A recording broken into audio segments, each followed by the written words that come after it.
Good morning everyone. This is my room. And kagabi, nag-arrange ako kagabi. Actually, nagising ako very early in this morning. And wala lang.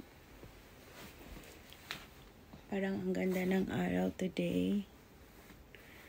And this is my morning.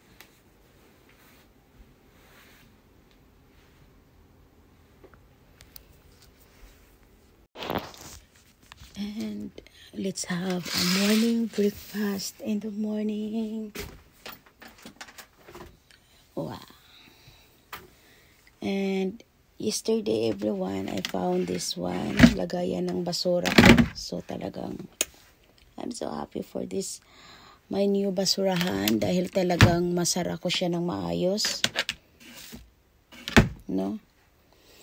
So, so kailangan ko talaga din i-arrange dito dahil ang dami ko din nakatambak dyan ng mga fabric. I'm living in this room but I have so many sandals and let's have a morning. And let's have a breakfast in this morning and have a coffee. Of course. Nasarapan ako dito sa Cafe Latte Doctor. So this is our coffee.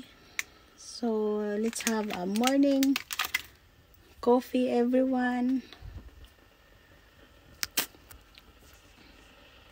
So this is our coffee in the morning. Good morning everyone. So this is my coffee in the morning. And this is me. Good morning.